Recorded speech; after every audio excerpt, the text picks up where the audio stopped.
We're really excited to have a phenomenal panel with us today, and our wonderful moderator, Jack Kamin, who I'm excited, who's going to speak to you about his own experience caregiving and explain why this is so resonant for him and why he wants to be a part of it.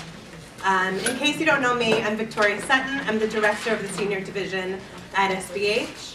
And I want you all to know, thank you for taking the first step in coming to this event. After this event, I hope you'll take my card, come over and speak to me. There's a lot that we can hopefully help you with. You're not in this alone. I know as caregivers you think, I can do it myself and I can be the best parent, I can be the best spouse, and I can also take care of my parents. It's a lot on you, and we know that, and this event is really to shine a light on all that you're doing and tell you that you're not alone. SBH can help you. This event, our partners in this event are MHR, the Mental Health Resource. Between the two divisions, I think there are a lot of resources that we hope after this event you'll get a better understanding of and hopefully tap into. So please find me later, find Audrey Grazi later, and speak to us about how we can help ease this burden. On that note, I'm going to turn it over to our fantastic moderator, Jack Kamin, who will take it from here. Thank you all for coming. I don't know how to follow that. I really don't. Okay, my name is Jack Kamin, and I'm going to be the moderator today. Before I start, I just want to say that I've been here for 35 years now in the community, and my name is Kamin. So most of you, unless you know me, you're never going to find another Kamin here again. So please understand that. Yeah, well, it's true. Okay. I know how important today's event is because for a long time I was caregiving for my own father. I understand how difficult caregiving can be, especially when we all wear a lot of different hats as well, whether it's individuals, or parents, or grandparents, or siblings, or spouses, or professionals. I think today's events are important because we're going to put the spotlight on those who often avoid the spotlight, you, the caregivers, and let you know that we see you, we hear you, and we want to help you. Okay? So without further ado, I'm going to introduce the panel. On my far left is Mrs. Molly Haber, Rabbi Joey Haber, Mr. Shlomo Leiberman. Okay? And the way the forum is going to work is I'm going to ask questions, the panel will respond, and after that we'll open it up to discussion if you want to jot down some notes and pass it to me, or if you want to just stand up or just answer it verbally. I'm sure anyone on the panel would be able to help you, okay? So without further ado, I'm going to start with the questions. Okay. What is the Torah perspective on caregiving, Rabbi Haber or Shlomo? What I think that means. Here you go. Oh, wait a second. All right.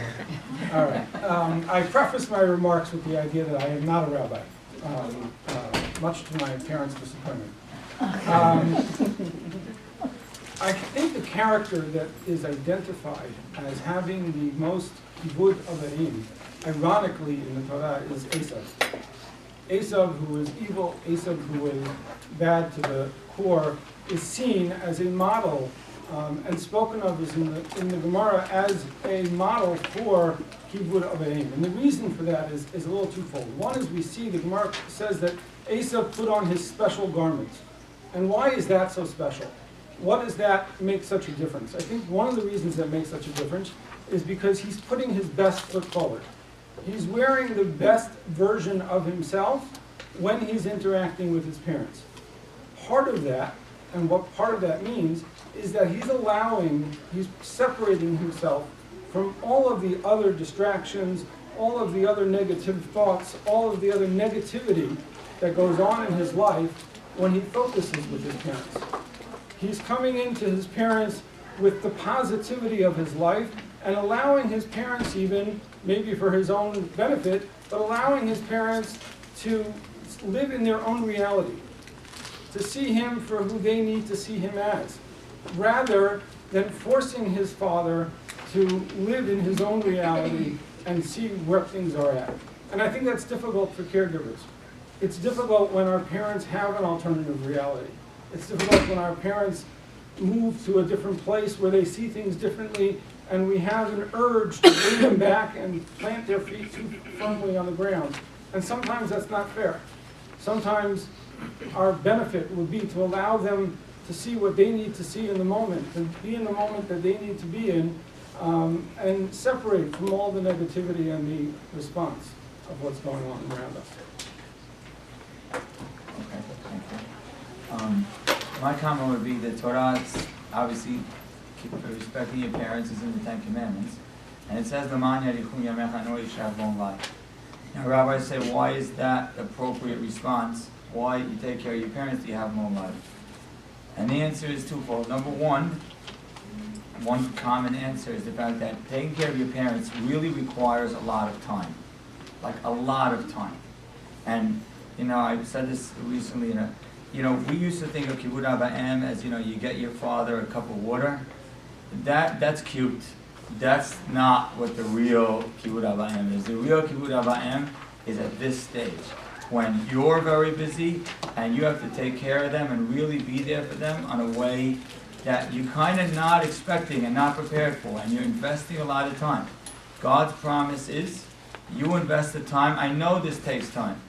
I'll reward you with the time on the back end. And the second explanation that they give is the fact that when we're taking care of our parents and it feels hard and we're there with our parents, and you have to tell your son, no, I can't come home because I'm going to daddy or mommy now, they're learning a lesson and they're taking notes.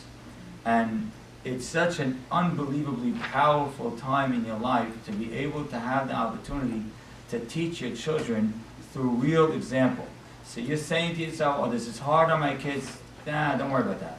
This is awesome for your children. They're learning how to act. They're learning how we do things. Part of the reason why our community is really good at this is because we watched a generation before us that was really good at this. And how many of us saw our parents in the hospital? I have this image in my head as a little boy, and I guess I was like in 7th grade or 6th grade, of my father not being home for a few months in a row because he was in the hospital with his father. And we didn't know how sick my grandfather was, Grandpa Joe. I didn't know. I just remember Daddy was in the hospital because he was with Grandpa Joe. He was in the hospital with Grandpa Joe. And it's a long time ago in my head, but somehow that image sticks. And that image is therefore a lesson for us. So when the Torah says you get long life, the second meaning is that what you're doing now, your children will see, and they'll reciprocate when the time comes. Can I add? You're not on the list. I just heard this yesterday, that the concept of extending life, is not only extending life, it's extending your time in what you're doing even now. Like, in other words, you might take out the time to take care of your parents or whoever else you're taking care of, and for some reason Hashem has a way of like stretching the next part of your day that you didn't expect to have that time, whether it's that week or that day or that month. And it's giving you more time even in your lifetime. You know what I'm saying? And that's just, I know, if I'm allowed to. Yeah. By the way, my mother, this is my mother. We said, let's talk before, and I said, Mom, maybe we should talk before, so that it's natural. I can't believe you're saying this because this year, obviously, my father wasn't well for a few months in a row. And it felt like it was unbelievably taxing because at the same time I was taking on more roles in the shul and school and so on. It was like, how could this happen? And I felt like really all of a sudden in the middle, I felt like Hashem all of a sudden gave me more skills and ability to delegate. And I got more done during that period than I did last year and the year before and the year before that during the same period when my father wasn't sick. So really saw that. I saw how Hashem freed things up and made things even more productive, when naturally they should have been completely the opposite. Okay. So that sort of goes into Yes. the next question about what is your experience as caregivers? And how did this affect you and your family?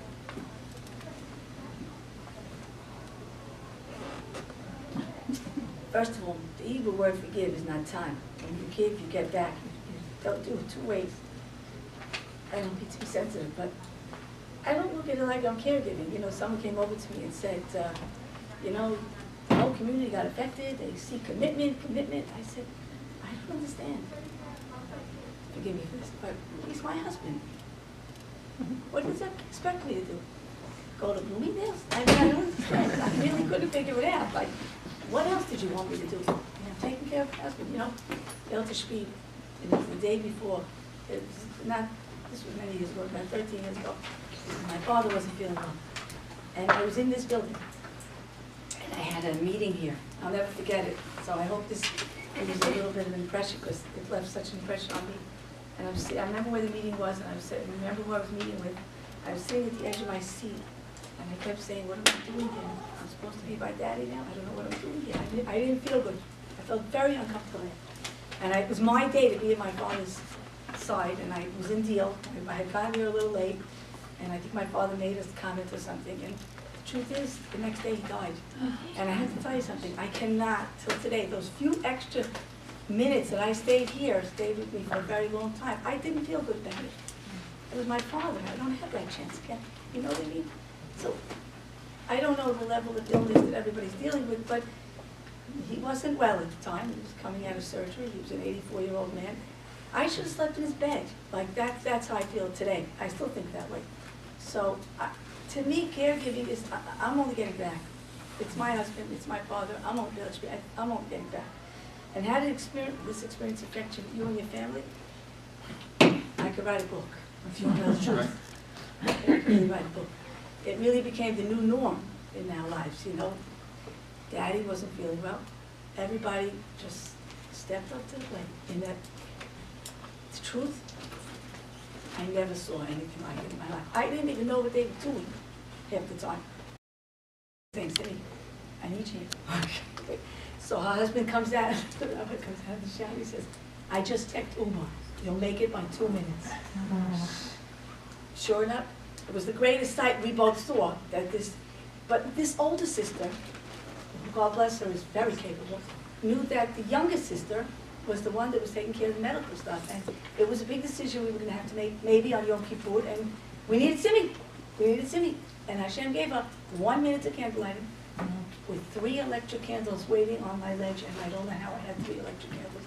That'll be part of another discussion. Anyway, does it change your family? Something. It's the most effective thing. God, don't do it to anybody, but it brings the family so close, so responsible, so committed, and you see things in your children you never saw before in your life. Go ahead, John. All right. So what am I going to say now? But You never had a short I think you should hold it a little far from you. Okay. Dangerous. is that okay? Does that work? Yeah. Is that better? And then we'll move it.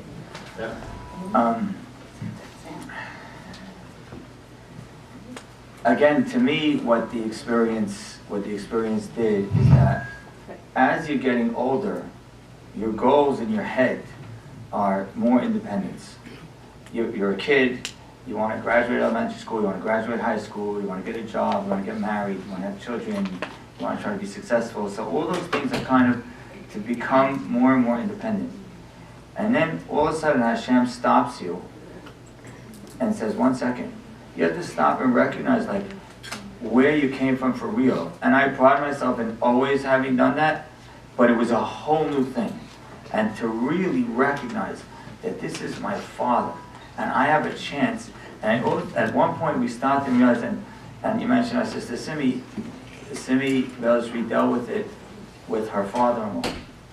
So she kind of, when our family was started going through it, she was somewhat the most ready. And she galvanized us, and even though she's younger than me and she's younger than Connie and so on, she galvanized us and focused us, and we realized this is an unbelievable opportunity I have. Like, we can all have a chance to give a little bit back, like, and to be, and it became, if I could say it the right way, it's a crazy word, it became fun, because we were in the hospital, we'd have dinners in the hospital, we'd order things together, we'd joke around together. You don't have time sometimes to spend an hour or 2 hours with your sibling without running at the kids. Now you're just in the hospital together, you're interacting. We became for sure closer, but we also just, there was this energy and excitement, and there was an enthusiasm to be able to do. And then, like my mother said, everyone started to recognize what they're good at. Some are good at making sure the kids are taken care of, the grandchildren are taken care of at home. Some are good at taking care of organizing food. Some are good at working with doctors. Some are good at being authoritative with doctors. Some are good at the night shift. Some are good at the morning shift. And us figuring that out, and I don't want to make it sound like it was all the simplest thing in the world. It wasn't. There were times where we had a very hard experience in this one. Wait, am I going too long? No. Am I going too long? So we had this commitment that we wanted to make sure that there was always someone there with my father besides my mother. So my father's in the hospital 77 days in a row, and my mother was there every day, the whole day and every night. That means the only time she left is we had an apartment with the Bikor Cholim near the hospital, and my mother would go to the apartment next to Mount Sinai and teach brides, and then go back to the hospital. That was it. There was no break at all. Didn't come back to Brooklyn or to Deal at all. She moved from Deal to Brooklyn, we moved for her. There was zero leaving the hospital 77 days in a row, zero. Now, by the way, I don't think that's expectation. I think in that way, excuse me for saying this, I mean it all respectfully, I really total all respect, you're not so normal on that. But I think a person is allowed to, 100%. But we also wanted someone else to be there at all times. So, on a Tuesday night in the summer, it's not so hard. But when you have Shabbat, then Rosh Hashanah in the middle of the week, then Shabbat, then Yom Kippur in the middle of the week, then Shabbat, then 2 days Sukkot in the middle of the week, then Shabbat, then 2 days Simchat Torah in the middle of the week, and then Shabbat, with all people that have Shabbat jobs, it was unbelievably intense. And we were sometimes, I don't want to, it wasn't friction, but sometimes like, you go, you can go, why can't you go? The shul does, they do need you, they don't need you, the kids, it don't matter. And working through it made us all become like really much stronger as adults. So I'm talking too much. That's okay. No. Believe me. Okay. Well, to go along with that, and I can vouch for this. What are some of the common misconceptions surrounding caregiving? Is it normal to feel guilty or have resentment while caregiving? I think so. I mean, I would feel bad if someone would say that you can't be, angry or upset, or I don't want to be here, or what am I doing here?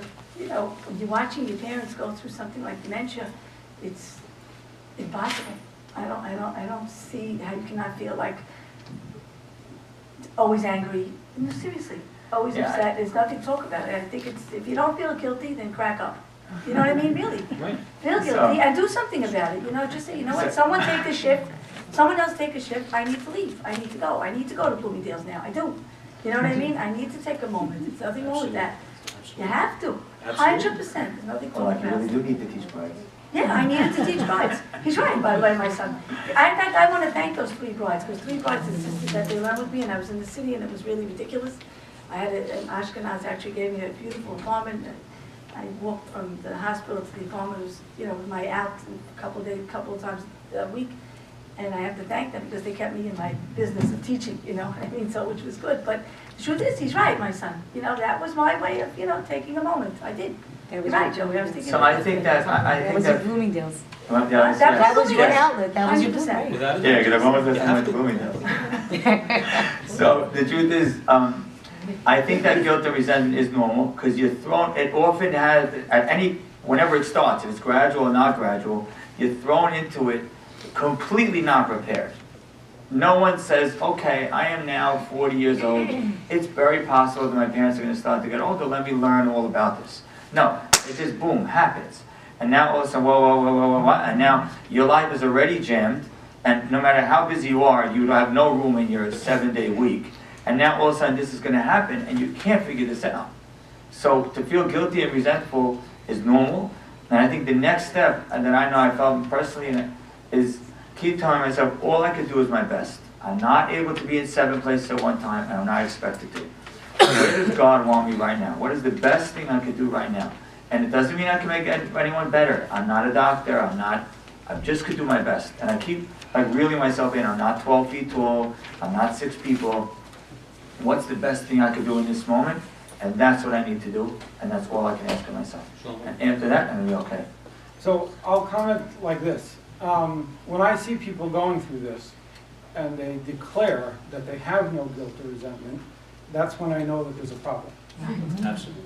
Because without the resentment or the guilt, first of all, you'll excuse my Ashkenazi, but I believe that the reason why the Goyim think that we are so wealthy is because they get confused between guilt and guilt. They don't realize that we do everything with guilt. But the idea that, you feel it, you're aware of it, it's there, that's the healthiest thing you can do. When you don't allow it to exist, when you deny it, that's when, suddenly you're going to have a quiet moment and the crisis is going to end and your world is going to fall apart because everything will come down on you. But the idea is to deal with it on a day-to-day basis, to know that it exists, to accept it, to recognize it, and to know that it is completely healthy and normal for it to be there. And I agree with it. I lived it with my dad. I know it, guilt and resentment, because it's very hard. Very hard. Okay, let's go to the next question. What are the biggest challenges facing caregivers today? Anyone on the panel? Okay. You wanted one of the biggest challenges. I got three. Okay. One is not only, especially if you're caring for your parents, the people who are your resource for emotional energy, the people who are your resource for emotional support, for psychological healthiness. I know when before my father got sick, he was the person when I had a tough case who I called to check that I was normal and to check that I was sane. And suddenly, he's the person driving me insane. Suddenly, not only is that support not there anymore, but he's the very person who's unfortunately in the moment taxing. So that's the first part that's really hard. The second part that's really hard is a practical part. Life interrupted. Every day of every week, you're pulled in 14 different directions, and hail to this community where that's even worse. We are so tight committed in this community that your role is of not only a parent, not only a sibling, not only a child, you're an uncle or an aunt. The network is so tight, you're pulled in 16 different directions. How dare you not show up at a wedding when your father is sick in the hospital? And where do I go? What do I do? How do I balance that? So that's the second piece. The third piece is probably the worst piece. And that is, we can all sit here in a room together with however many people here and still feel incredibly isolated. And that's because of what I call the duck effect. The what effect? The duck effect. The duck effect, if you ever notice a duck gliding across the water, it's a beautiful thing. It looks like it effortlessly just glides across the water. That duck, if you turn it over, you would see 2 feet, too small for the body, feverishly trying to paddle its way across the lake. Every duck feels its feet, but every duck looks at every other duck and says, why is it so easy for him and so difficult for me? And that feeling creates an isolation, a loneliness that becomes unbearable. Anything if you... What's frustrating, what they're dealing with, what they're dealing with emotionally. So to not judge, to me, is a big challenge. Why are you not going this Shabbat, Joey? Because I can't go and I just became the rabbi of the shul. Come on, you've been there for 10 years. Everyone knows it's fine. You think they're really going to fight you if you don't? No. And now I tell them, why are you not going? And, to respond to that duck effect. And, we looked like we had it all together. We had plenty of chats and text messages and conversations back and forth that were tense. I think they were always peaceful, thank God, and positive and respectful, but they were tense. Like, you could, no, you can't, I can't, I'll take your kids, why can't you take? So not judging one another and not judging someone else who says they can't come, or looks like there's no reason why they can't come, or they can't participate because there's no reason. And this is hard, because you have one family and, oh, you have enough money to do it. No, you don't have enough money. He does have enough money. You could quit it. You could take over a day of job. You own the company. You could take over a day of job. Why? That, not judging, to me, is challenge number one. Number two is, I think also you kind of alluded to this, is taking care of yourself.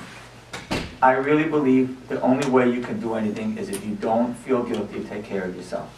I have no problem if while my father's in the hospital to go to dinner with my wife. And now that might not seem sensitive, but it was not insensitive.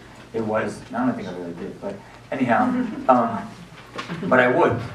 because if I'm stronger, I can take care of my parents better. So taking care of myself to me was a very important piece, and I'm not going to feel guilty about it if I need to take a break or if I say I need to. That's number. Number three is also something you alluded to, where you said your father's a go-to person, is restructuring the family a little bit. Because now, we're not all, or at that point, we're not all going through daddy, we're all now going here for daddy. So now, who's our first person? We're going to mommy for certain things, are we going to each other for certain things? And watching that restructuring happening, to me, was also a challenge, like everyone kind of falling into their roles. You know, my mother said we all had our roles, but it didn't take a minute. It took a while till we sort of identified where we fit in. So again, judging each other, taking care of yourself, and restructuring the family, to me, are three big challenges. And I think that's a very important point, especially to take care of yourself. That's very, very, very important. You can be good to yourself and still be a caregiver, okay? What can families do to help relieve the burden? What supports are available now here for caregivers? Well, as far as Bikuch Cholim, you know, there are things that they have available, I really don't know, but it's always an organization that's the first one that everyone goes to. Good, you can make the list, you're good, good, very good. Now, I don't know that, but I do know what relieved us, and I think this was a big piece, was there was like a lot of positive energy that existed. We didn't allow the negative energy in. You know, I'll give you a story. At one point, the heart specialist came in to see my husband, and he walked in, a wonderful doctor, Dr. Fuster. He walked in and he had a broken leg, and he was holding a cane. And he left the cane by the door, and he came in to talk to my husband. And then after he left, I turned, now my husband was not in a great state at that point, and after he left, I said, that doctor was here, not just for the medical. See that cane? Daddy's gonna walk with that cane. Now my husband didn't get I don't think he got out of bed at that point, but that was my positive way of looking at it. P.S. The rabbi walks with that cane, that very cane, by the way. We ordered it online, it happened to be that same cane. You know, so what we did was we did two things that were very important. We did constantly focusing on Hashem. Like, I can't tell you, we were like walking with God. At one point, I tell other people this before this happened to my husband. I tell people, take out a book, document Hashem, because every time there's something difficult going on in your life, God is right there, front row center, because who gave it to you? It's Him, period. All right? Rabbi Haber had strokes, that's what was going on in the summer, and we didn't ask for it. He didn't ask for it. He didn't know he had an artery clogged in the back. He had no idea until he had a stroke. You understand? So we said, okay, we understood Hashem put us here. We're going to see Him everywhere. Did we see Him everywhere? Everywhere. Everywhere. But that's because we had, like, you know how companies have a CEO? We had a chief Hashem officer, my mother. That's really what she is. She was like, do you see God is here? Look at the view we have. Mom, look at that. Why do I care about the view? But it was a way of seeing, and the truth is the community, like for a week, the community didn't know. And then right when they needed to know, they were right there and available. And the doctor that we needed would walk by at the time that he doesn't normally walk by. And different. We transferred from one hospital to another hospital for one reason, and we transferred from Columbia to Mount Sinai. We thought we would do a surgery in Mount Sinai. When we got to Mount Sinai, we never did the surgery, but the experience in Mount Sinai was 100 times better for us, at least, than Columbia. It was just happened to be for us. One ICU was really not well, the NICU, and then ours was in Mount Sinai was totally different. So we saw how like Hashem got us. Oh, and how did we transfer to Mount Sinai? Because it happened to be that I left shul late on Saturday morning. Half the family was in the hospital, and half the family was in Deal. I left shul late on Saturday morning, and you know Deal shul and where we are, Bet Yosef. So I'm walking over the tracks, and there's a house right there, the Hoffman house, and very close to Nathan. So we go past the house, and Rabbi Zeri happened to be walking by, and he sees me. He says, "Joey, come here." So I come up to him. He says, "There's a doctor here this Shabbat in Deal to talk about some genetic issue." And he says that he knows a doctor that's from Mount Sinai that could help. I said, really? He says, yeah, go to this house. I go to that house with my brother. The doctor says, I'm going to find out now on Shabbat if it works. I said, okay, we're going to be next to our phone in the house. Call us if you need us. I don't know if I should be telling this whole story, but I'll just keep going. So now he calls us, we come over to him, he gives us the details. We call the hospital. So now we can't call us, so they're not going to be near their phone. We call the hospital, say, can you get someone from Rabbi Michael Haber's family to come to the desk? They come to the desk and they're like, why are you calling us? We're with the patient, you're home. I said, no, we have access to a doctor who's trying, his friend who's in Mount Sinai, who doesn't work on this anymore, but he has a connection. Can you get the documents, get it to Mount Sinai? On Shabbat? Yes, on Shabbat. So they said, okay, let's see if we can. They go downstairs, and they go to the desk. Can you have, I hear some information, but I don't have the disc. Go to this room, maybe they have the disc. Goes to that room, the lights are off in the room. There's just one, like a computer on, and a woman sitting behind the computer eating popcorn.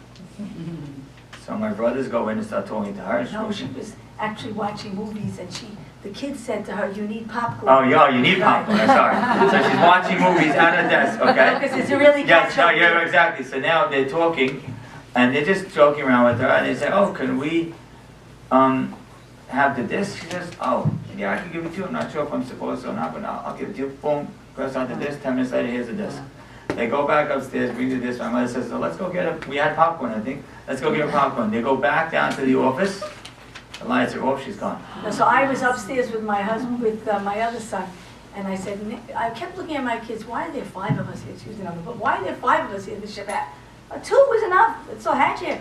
And then when this whole thing happened, 3 were in Uber. So it was just me and another one. 3 were in Uber, and I was with the one son. So the whole thing was orchestrated. And P.S., there was no lady at that computer again when we went back there. So I looked at my children, and I said, Elian Avi came to visit, and he gave us the disc, and he left. This is what we did. No, but I'm serious, this is what we did. Everything turned into God. Everything. And I don't want, I'm sorry, I know you're in a rush, Mr. Kamin, but this is my most important statement. And when you're going through life, God's with you. Whether you see him or not.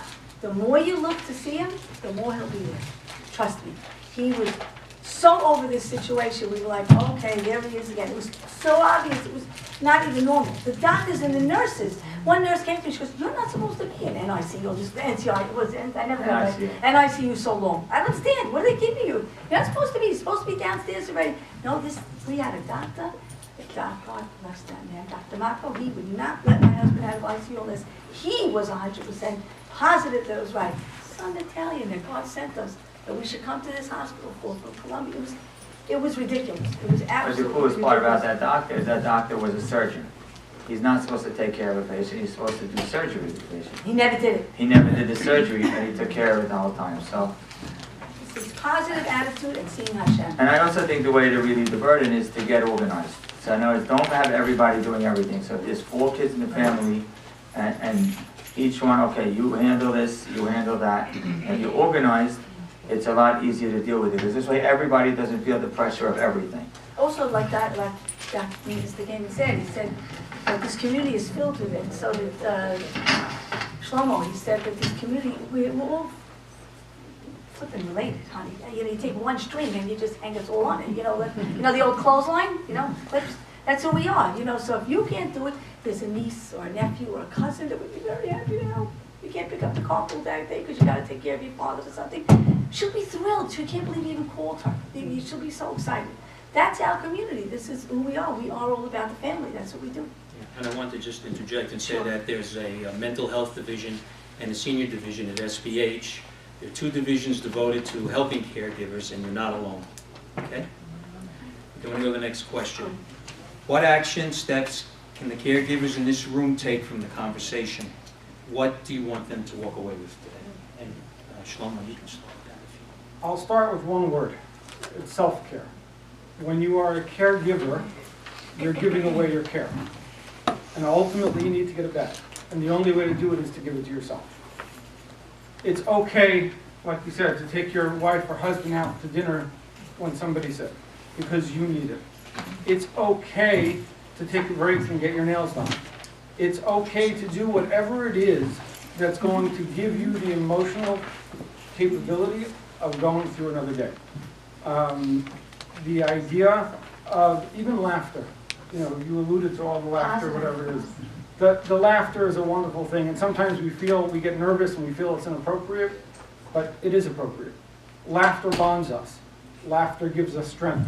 Laughter releases chemicals in the brain that allow us to get through things that we otherwise would not be able to get through. So the self-care, the laughter, the ability to do things for ourselves, even at a time when you feel like you're not supposed to put yourself up first.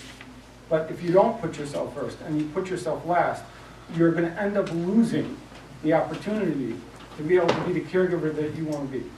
And that's the most important thing. To be able to walk away from this thinking that we really cherish this moment. This is a chance that you have to enjoy your parent, to spend more time with them, to care for them, to show them love. I mean, imagine the fact that your parent is somewhat dependent on you.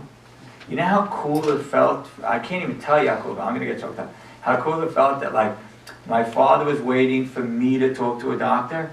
I can't believe it. Like I can't believe my father like needed us and like would rely on us and count on us and depend on us. It's such an awesome feeling. So it's not like I'm here by accident, let's just get through it. No, this is, I'm going to cherish this, and like Dr. Leiberman said, it's going to be fun. We crack jokes at every point. There was one day maybe where we didn't crack jokes, it was a really tough day. We crack jokes at every point, about random things, about community things, about sports, about each other, at any point. I remember one night, there was one night where it was really serious, and we were like, all of us were in the hospital, and we were all sleeping in the waiting room, and the jokes, we were doubling over on laughter, and it didn't really make sense, because our father's really, but you know, one of my brothers, David, is like very funny, and all of us together, it was so wonderful. So cherish it and enjoy it. And then I'd like one last little story that I heard, or maybe I should say this at the end, but from someone in the middle of the whole thing with my dad. So I still had to be in shul every Shabbat, which was very wild, because I'm the oldest son and I have to be in the hospital. And then we had one Friday where we really thought like this was the worst thing ever, and then the people from the shul were like, okay, hi, Rabbi, how's your father? Oh, not great. Okay, we'll see you tonight, right? I was like, are you serious? I mean, I got the shul exhausted, wired. We said, Misha Berach. I'm crying while I'm saying Misha Berach. And then Shabbat, I ended up like mentioning something in the speeches the whole summer because it all was on my mind. So I get off, and I think I could say his name. I get off the stage, and after a speech, and I see Michael Batesh there. You know Michael Batesh? So Michael Batesh is there, and I know he was like really took care of his dad for a few years. So like I held on to his arm and I said, Michael, nobody knows what this is until they're in it. He said, Rabbi, nobody knows. You're so right, nobody knows. But then he puts his fingers in my chest. He says, Rabbi, but this is your honor to do this. Your father is your king, and it's your honor to be able to take care of your father. And then he told me his little story. He says, Rabbi, I had a thing, I was there all the time, but like Tuesday nights I would go take tennis lessons, and apparently Michael's a really good, apparently he's a really good tennis player. So he gets like really hashub tennis lessons, like not like $200 an hour, like way more. So he goes to Long Island, it's an hour away, and he gets his lessons. He says, I drove to Long Island, I'm in the parking lot, I'm about to get my lessons, a 2-hour lesson that's, I don't know, like over $1,000, and I don't know if I should have said that. But anyhow, he gets a phone call from his father. Hi Michael, how are you? I need you, whatever. He says, Dad, you need me? He said, yeah. He says, and I know in my mind, by the time I get back, my father's not even going to know. He asked, but it's my father. He says, I hung up the phone, I called the instructor, I said, I'm paying you, but I'm not coming. Turned around, drove back to my father, was in the hospital. Sure enough, when I got there, well, in the room, I don't know if it was in the hospital, he didn't remember that he asked. But it's my father, it's my king. So cherish this time and appreciate. This is not an accident. This is not something that went wrong. It's not what you want, but it's something that you'll have beautiful memories from if you approach it that way. And you really cherish it. This is your chance to give a little back and to care for the people who brought you here in the first place. It's an unbelievable opportunity, even though it never comes when you expect it or when you want it. Come on. mentioned before, first of all, the thing of positive energy. Shlomo, just to tell you how positive we were. My husband, I don't know, at different stages of the situation were pretty disastrous. And I remember looking at him and telling him, you're really going to get it when you get out of here. I gained 20 pounds. I can't stand this. It's driving me crazy. All I do is eat in this place. The man, it doesn't, we laughed. I understand, we laughed. Laughing is very, very important. And like my son said, cherish the moment. And almost like enjoy it. It sounds funny, but we did. You know, we were in Mount Sinai, and there's a atrium. And I told, you know the atrium, right? And I told my kids, look at that.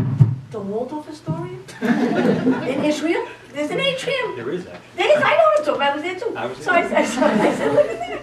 We're here. We got this for the daddy in the hospital. I'm able to walk in the halls. It was really happened to be a very nice location, you know. And I said, of course, Hashem is really, really key. And then there's another thing that my son, I think, mentioned in the beginning, but you as parents that are taking care of parents have an audience. You have children. You all have children. Every child is taking notes. Trust me. Trust me. In fact, I'm impressed that my kids were so good because I don't think I was as good as I should have been in certain ways. Like I look back and I say, I wish I did that. And even though my father and I were like, my mother died very young, so I didn't have enough time. But you know, I was young, much younger. But you know, you never feel like, you don't want to feel that guilt. You don't want to feel that uncomfortable. It's fine. But the thing of teaching your children, what can I tell you? My husband says it all the time. He says, don't say it. Your kids are just going to watch it. They're just going to watch everything. You want to know what they're going to look like? Look in the mirror, you know? So you all do have an audience. And we're all going to get old. Like, you know, we have kids. We want our kids to take care of us. The only way they're going to take care of us is if we take care of ours. So that's my last message, if you have an audience. Very good. So before I open this up to audience participation, I want to tell you why I'm here, okay? So you'll get to know a little bit about me. Somewhere around the late 60s, and my wife can attest to this, my father started repeating himself and repeating himself. Now, I don't know if anybody has this issue right now, but... What's that? You have this issue? He was repeating himself, and you know, just it was terrible. Now, this is a man that went to Boston University Law School. This was a person that rose to a prominent position in the Garment Center, vice president of a company, and probably one of the greatest fathers a guy could ever ask for. And I'm an only son. And you know, being Ashkenaz, we don't get to see our families as much as the Sephardic community sees it, and that's one of the great things about the community. So I said, Dad, he's just repeating himself. You know, it's normal with aging. He's just repeating himself. And what happened was one day, my mother, I guess, just needed to get away for a weekend. She went to Florida, and I took my dad to the Baseball Hall of Fame up in Cooperstown. Okay, so I was able to spend a day, a night, and another day. Well, I got to tell you, that was the most frightening day of my life because I didn't recognize this person who was right next to me, and I was in just an absolute shock. She came back, my mother, and she told me that they went to see a neurologist, and he was diagnosed with early stage dementia a couple of months before that. And the bottom line was we were devastated. Now, my mother was the primary caregiver. I was a secondary caregiver as a son and as a sibling. I wound up seeking out, making phone calls, and I found a support group for people with dementia. And when I got there, I was really nervous to get there because I didn't want to be labeled or seen, but when I got in there, there was everybody just like you and me. I mean, it was people. So I took that first step. I went. I did the research. And when I got in there, I found that there were several people there that were transitioning. You had people with early stage dementia. You had people with mid-stage dementia. And you had people with end stage whose parents had passed on and they were sort of giving back before they transitioned out of the group. The reason why I'm saying this is because Bikor Holim is offering 2 divisions here to help people. Don't be afraid to speak out. Don't be afraid to come here. It's not a crime. A lot of people don't want to open up, but it's not a crime. You're going to get help. You're really going to get the help that you need. The other thing I want to say is, and I'm guilty of this, is that I wrote my father out of the scene when he stopped recognizing me. And that was a terrible mistake that I made. Terrible mistake. Don't think for 1 minute that because they don't know who you are, that they don't hear who you are. And they respond, but they respond differently. When I used to come and visit my father, and we had to put him in a nursing home after about 4 or 5 years in, he survived for 10 years, I could see when I spoke to him, his breathing patterns would change when he saw me. Or when I said something, his breathing patterns would change, and I knew that he was able to recognize me on a different level. And I also saw it in his eye movements. You know, so in other words, he would be out of it, but then he would be clear. And then he would be out of it again, and he would be clear. My biggest mistake was that I said, it's Dad, he doesn't know anymore. No, they know. Never make them irrelevant in a conversation. It's very important. It's very important, okay? And I want to thank all of you for being here, and if there's any questions for the panel, please feel free to ask. And don't be ashamed to ask, because that's what we're all here for. So I have a few questions here. Feel free to either raise your hand or give me an index card if you want Jack to read it to the group. Thank you.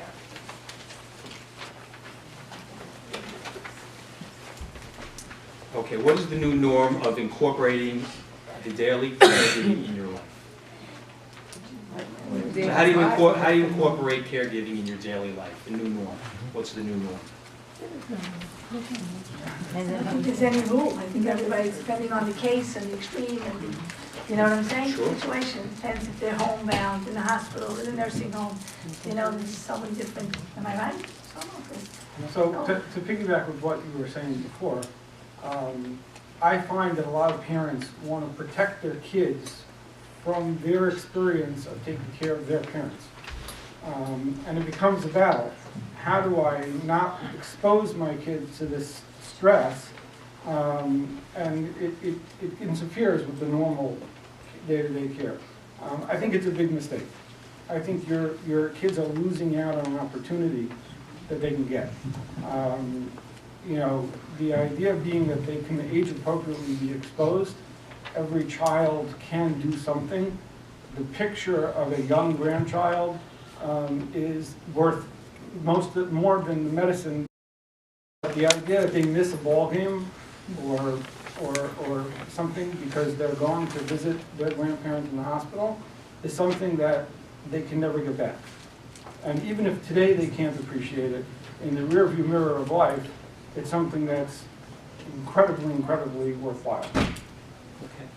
Another I think we have a question. question in the I back. just want to say one thing. I can't agree more. Kids have the right to be involved. It's not just the wife thing, these are their parents. It's their mitzvah. It's their opportunity. And the parents who like kind of hard their way, I think they got it all wrong. Include your kids, enjoy including your kids, and let them, you give you a support group. There's all kinds of studies out there for how much of an influence family makes and closeness makes on longevity and happiness. All kinds of studies. So you're going to deprive your husband of having more love around him and more happiness around him because you say, no, stay with your wife, take care of your husband. Don't protect your kids. Again, if your kids can't do it, they can't do it. Listen, one of my sisters was very involved in my father, and at the same time, my mother-in-law was going through even worse medical situation at the same time. And you know what? She's doing both, and she's involved in both, and she's cherishing both. So don't protect us. And We also want to her be there. kids are different children because of it. Her little kids and her bigger kids, really, they're different children. Cindy called me this morning, she said, tell them that the kids grow up beautifully with this. She says she's watching her children grow, and grandpa, we want a grandpa, we want a grandpa, we want a grandpa. It's like a whole different mindset. Nothing to talk. There was a question back, and someone wanted to ask a question. Hi. First, thank you. The second thing is, unfortunately, you experience this often crisis mode. But how about the day-to-day aging parents, big family? How do you address all that? And should everybody have a job? Should everybody have something? Should everybody be involved in every aspect? Or, you know, how do you deal with the living, the day-to-day living with just aging parents? So, again, I think you answer a whole bunch of questions at once, but no, they're all valuable. I think everyone should have a role. There should be some level of communication, because when there's not communication, the one sibling who doesn't hear about it then feels less inclined to do something tomorrow, because they don't really know what's going on. So Now sometimes communication can be too much. Daddy coughed. Now everyone has to say, oh, no, I don't believe it, Daddy coughed. So not everyone has to know everything, but everyone should be in the loop on what's going on, and then everyone should have roles. And now, life today, I don't know what it was in 1960, but life today is everybody has a lot of hats. People have a few jobs, people are learning, and at night, and they're doing exercise, and they're involved in chesed, and they're running a job, and the husband has a job, and they're going to, and their parents and their siblings, like I said, and their aunts and their uncles. This is now one of your roles. And it has to be, again, within your best. You can't do more than your best. Do you give up something, one of those? I think Sometimes, yes. if you can, it depends on what makes sense. I know for me in my stage that I was in, I happened to be, I got lucky, I work in Magna, I have a great assistant. So that assistant was able to help me with a lot of things that happened. Like I really should be in places and I wasn't there. And this great assistant really helped a lot of things happen. So I was able to not be as present as I would have liked to have been. So to me, you give it up, but you have to look at it and not just keep acting like this is an accident. No, this is my new normal. And how would I set up my life, my new normal? How do I take care of my kids and my spouse and myself and do the chesed, or some of the chesed I was still doing, and do the job I was still doing? And we already have 12 hats. So this is another one. And I think you can create a structure where you say, you know what, I have a thing. Saturday nights, I am beyond exhausted. Beyond exhausted. A lot of speeches on Shabbat. Saturday night, you can't talk to me. So here's my thing. I'm not going to the hospital Saturday night. Someone else is going to go Saturday night. I can't do it. I'm not going to be. And when you set it up, it usually becomes, we have different rotations based on the level of care that's needed. I also think no one should feel guilty if you need to get an aide or get help or a home or things like that when it makes sense and when it's necessary. That's not a bad thing. It's just like we all have help in different areas of our life. It's okay to have help. And I don't think that's something wrong. But what if they don't accept it? They won't. Oh, so I have a comment to that too. I'm talking too much, but part of the role of being a caregiver is to step up a little bit and communicate to your parents things that they don't love hearing, which is not an easy thing at all. Mentally it's not easily, emotionally it's not easy. It's really like, as my parents, and I'm so respectful of them, always was and still am. And yet I'm going to say, no, you have to have this help, or you have to do it this way. But you have to muster out the guts, know you're doing the right thing. I did it, but she was out the door at 6 o'clock in the morning. She had her bags packed and out. What do you mean, she left? No, She had the well, bag it was actually a little mutual, but, will not accept, won't accept it. I mean, think of my parents are healthy. My dad's 99, my mom's 90, and they're relatively healthy. About all of us. Amen. Yes. And I laughed because I said, I'm gonna, God willing, be doing this when I'm 90. And my mother's going, like they're great, but they won't accept the help. And I just pray that every day that they get through the day that I'm the only daughter. I do everything, really, that's more or less I could do. But they're sleeping alone at night. They will not accept it. So to me, this goes back to the other point. You can't do more than your best. Right, you can't do it. I did Hashem. I try my hardest. As far as what I know my hardest is, I But try. I feel neglectful. At some points, I feel like I'm neglectful, but there's something nothing I can do. If there's something you can do about it, yes or no? No. Then you did your best. That's it. You're not Mashiach, and you're not Hashem. You're a human being doing your best. That's all. I want to save everything that's going on in the community at all times. I can't. I have to do my best. Can I just comment on two things? One is your comment about the bigger family and organizing whatever it is. It's extremely important, whether it be the siblings or whoever is the members of the caretaker team, that you get together, you sit down, and you have a I was conversation. going to say that we had We had meetings. it, and we meetings agreed are and very we pushed And it. ultimately for two reasons. One is the communication and the ability to take over that role. And if I'm feeling incredible guilt about not being able to be there one day, the best person to relieve my guilt is a sibling who says, don't worry, I can cover it. I got it, right? I got your back. Okay, and there's a third reason before you continue. That third reason is the parents realizing that their children got together and cared I enough, love this, love not it. in the Like room, crazy. can't believe, like it's weird that you think, we're your kids, what do you think we're doing? But the fact that we got in a room and really focus and organize our schedules just to care for you when you're not even there is unbelievable. All right, the second reason is because, and I think going to support groups is wonderful, it's a big help, it is important. So I cannot iterate enough how important support groups is. But the best support group you have are the co-caretakers that you have with you. I cannot tell you how important it is that you laugh together, you cry together, you go through this together, and ultimately you support each other, because ultimately that is the most important part of this experience. And there, like you said, there's no parent who doesn't get, real pleasure out of knowing that his children are supporting each other. There was a question from the audience, but I think you answered it about how siblings think differently and how do you have that meeting together because you may think differently than Rabbi. Just don't judge.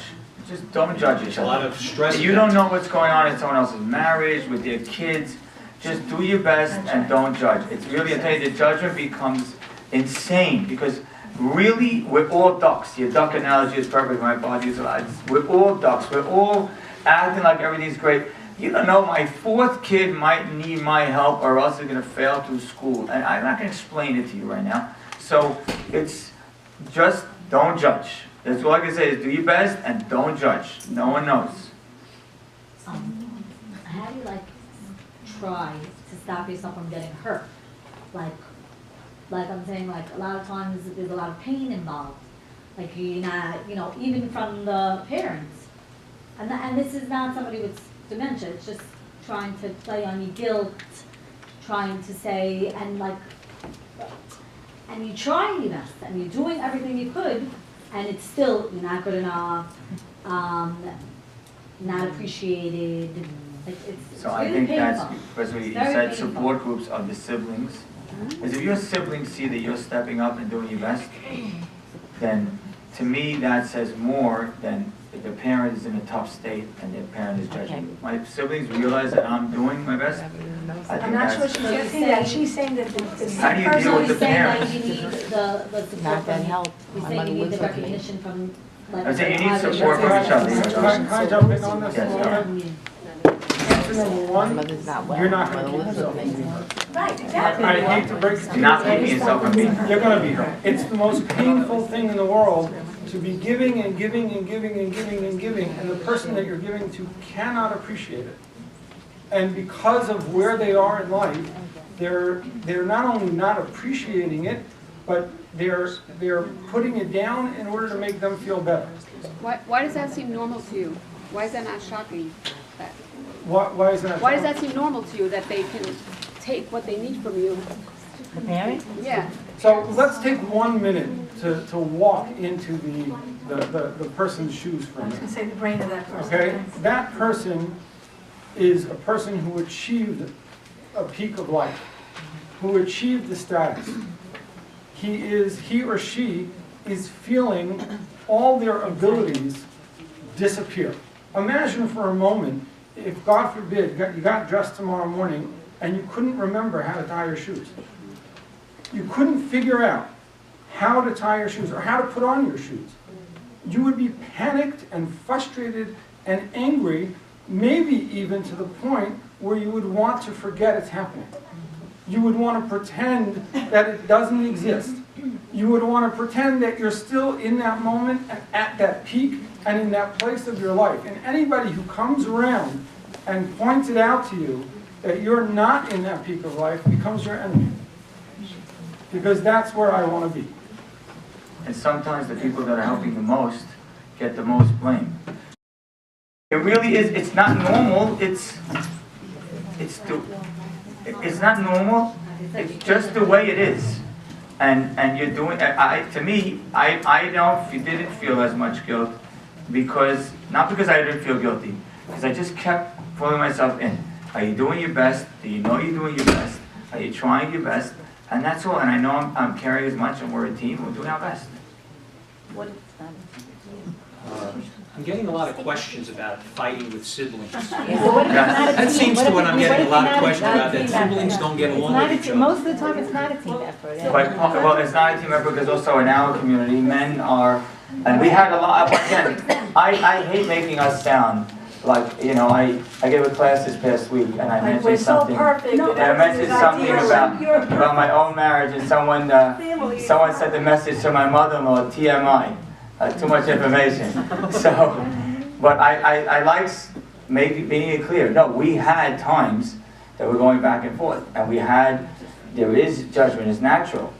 Again, you think you know what you're doing your best, and you try not to judge the other person, and then you tell them not to judge. Listen, I'm doing my best, please don't judge me. And then you kind of be clear with that. This is what I could do, accept it, this is what I can do. You know, it is tough. It's not always easy and perfect.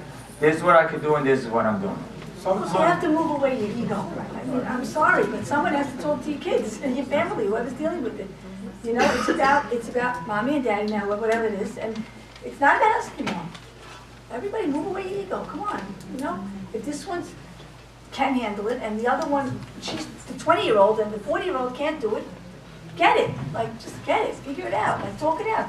Meet someone like Shlomo, let him sit you down and say, okay, this one, I'm serious. So I was going to say, sometimes the relationship among siblings is not such that they can do this automatically and easily.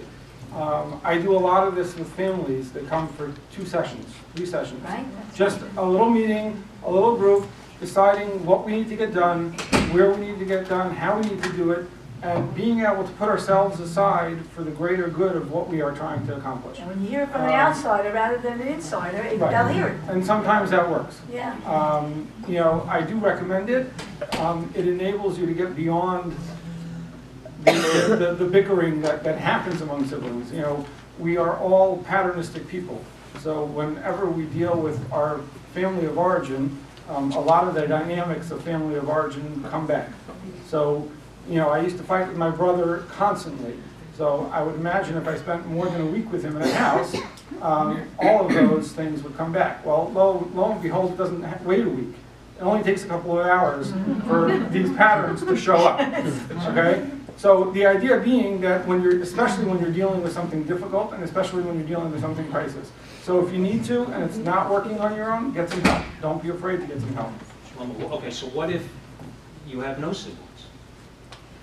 Get I some. have a question for you. Exactly, adopt some, Get some and the support groups and things like that. What if you have Yeah, siblings no. and they don't do anything? She has a question you want? It's not really, so I'll start by saying, like, my name is Susan, and I'm really a recovering control freak. I'm a recovering resentful, I'm recovering, whatever, 35 seconds of ice on last Thursday. But I'm really, I am not an only child, but I guess I am an only child when it comes to being a caretaker. And I did do something, and I did hire somebody for 4 hours a day, 2 days a week, and she asked me what her job requirement was, and I said, really, to be my sister. Just do what I want to do, but I just can't do that. I can't do it, you know, every day, 24/7. So that's what I did for myself. It's called self-preservation. Right. So, you know, people always say, oh, you're such a good daughter, and that bugs the crap out of me, excuse my expression, with all due respect, but I'm not a good daughter, I'm A daughter. Thank you. Okay, Rabbi, I have this one question to ask you, and I don't know if it's a personal thing, but how do you mourn the loss of your parents when they're still alive? Okay, I like that question. Great question. That's a great question. Yeah. But Private session, huh? It's a great question, but it's a great question. and do you have siblings that you close to? Rabbi? Don't go there. No, go ahead. Don't go there. Okay. I love them dearly, may they live to be 120. By themselves. You know, like you said, don't judge. So the same way I shouldn't judge them, they shouldn't judge me, because, you know, Susan's Superwoman, so She can do everything. no, whatever, you know. Because I think that it helps to have someone to talk to about the old days. Oh, It's like- I'll interrupt you 1 second. Hashem, thank you so much for my 4 daughters and my son. So again, and that's also, And your husband. you know, My husband. when my father was in a really tough state, and we weren't sure he was going to get out of it, and that's why I say, and we kept, like, I would call my siblings, and sometimes we would be talking about practical, and in the middle, we just say, I can't believe Danny's like this. And then we remember some of the things, you know, he's trying to, Baruch Hashem, he got back. But at that point, in the middle of August, we didn't know if it was going to happen or not. So it just, talking about it and talking about it and talking about it, and that's, it isn't, and then cherishing the level of life that you have. Because even when, like I said, when my father's in the hospital, I wasn't sure what was going to happen. It was just, okay, we have another chance to talk to him, another chance to get a little wisdom out of him.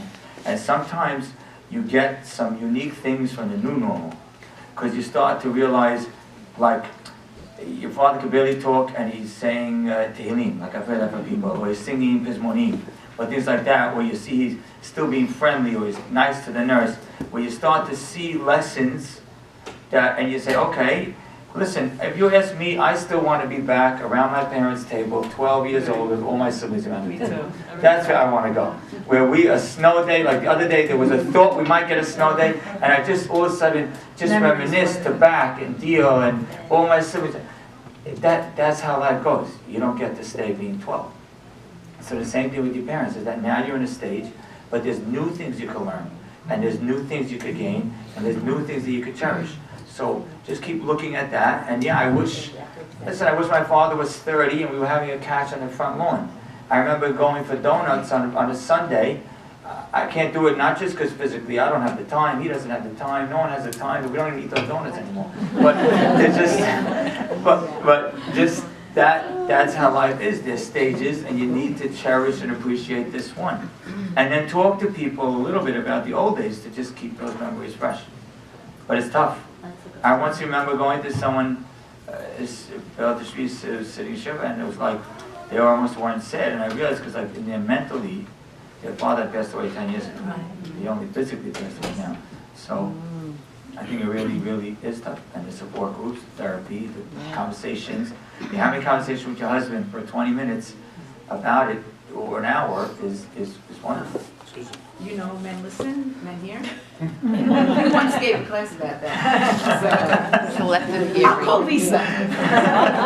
There you go. Yes. Because I actually live that. So I'm going to say two things. One, reach out for the support group, very important. Two, I went to visit my father one weekend. He knew exactly who I was. Next weekend, he didn't know who I was. And that lasted for years until right before he passed away. So this is a common thing. I lived it and I know it. And I found help through the support group. So whether it's your family, whether it's a group, you'll see people like yourselves. I think it's a good thing to reach. There's a famous mashal, I don't know if we're towards the end, but, and that may correct me if I say it wrong, that a husband used to visit his wife. She was in the nursing home.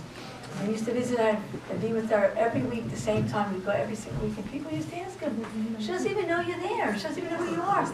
He said I know you probably all heard this. He said, she doesn't know who I am, but I know who she is. In other words, even just sitting, I remember like towards the end of my father's life, which we didn't realize was towards the end of my father's life, I remember coming to him and just sitting next to him and watching like an old movie. Even if we didn't say anything to each other, we'd hold hands. And he was, that guy was all there, but he wasn't staying. You know, his energy level was much lower, etc. But just holding his hand. I still remember the feel of his hand. You know what I mean? Like it's hard. It's very hard. But you got to take as much as you can when you get it at that moment. Very hard. Thank you. I would add one piece to that. The people that you're caring for are not who they are. It's what they're going through. The person you remember is the person who was with you all before this. The person now, it's not who they are. The person who's accusing you and yelling at you and blaming you, that's not who they are. That's what they're going through. But sit and listen to it and hear it all day Absolutely. long. My mother lives with me now. Very hard. And I'm the only one taking care of her. And to listen to it.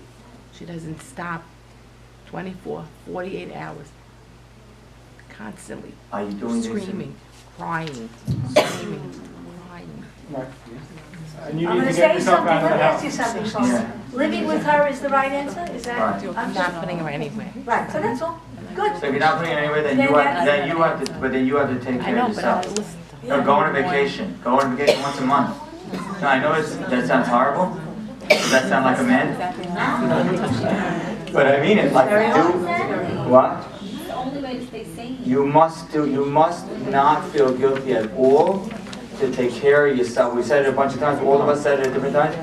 A lot. Like, make sure you're strong because who we are.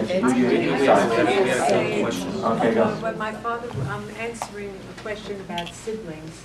We're a family of 2 girls and 3 boys, and the range of our beliefs are from 1 to 10. But my father, may he rest in peace, gave us a gift by telling us exactly what he wanted. He knew that he was towards the end of his life. He was there, thank God, was able to. He was very, very clear about what he wanted.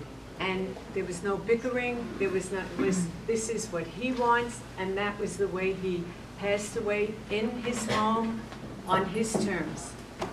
And I tell people it was really a gift to us. You yelled at mother about eggplant. You know what I'm saying? Like, I love that. It's like somebody sent me a text the other day. It says, I woke around like everything is fine, but underneath my sock is rolling down under my shoe. And I said it's so, and everyone was like affirming it, like it was such an affirmation, like, oh my God, I feel the same way. I feel. So it's like, is everyone really like, are they kidding? I don't know why people have, I think we all have it. I don't know why people have temporary brain freezes sometimes. And there's sometimes, like you have people in all kinds of situations in life and you say, did that guy really say that? Like, did he really? And then the truth is, I've had a few times where I walked away and I said, did I really say that? So I think that stuff, that drive-by advice is worthless. It's like, it's just, it's nothing. It's just a bunch of nonsense. And the preaching has to stop. The Oh, preaching. well, blah, blah. She doesn't care. She has her mother for 20 years in her living room with the aid and the this. And you're like, oh, you feel like horrible. No, but don't feel horrible. Say, if you know you're doing your best, the answer is, I'm caring for my parent as best I can. That's the truth. That's the best advice. But you have to have a go-to line. I'm caring for my parent as best I can. Thank you. That's all. I gave a class the other week about toxic people. And it was just like, thank you. Oh wow, are they all doing all those things? Wonderful. Thank you. No one has any idea your mental makeup, your husband, your children, your thing, what you're dealing with, what they're dealing with, what your siblings are dealing with, what your parents are like. You know, she has a parent who told her father told everyone exactly what they want, and she has a parent who's yelling and screaming. You can't compare notes. This is how the world is. Everyone's got different. Will you excuse us, please? Okay, so let's see you tomorrow. They're going to take care of their mother. No, they're going to their mother. Exactly. Are there any more questions? I want to thank everyone for coming. Thank you. I want to thank the panel. They did a great job, and they're going to be sticking around for questions. I just want to make an announcement. So we heard a lot about support groups. If anybody's interested in a support group, forming one, you need to contact me or Victoria. And Shula is in the back with a list of everyone who's here. If you want to just give her your email and phone number so we can reach out to you if that's something you're interested in. So thanks for coming. Thank you, everyone, for coming.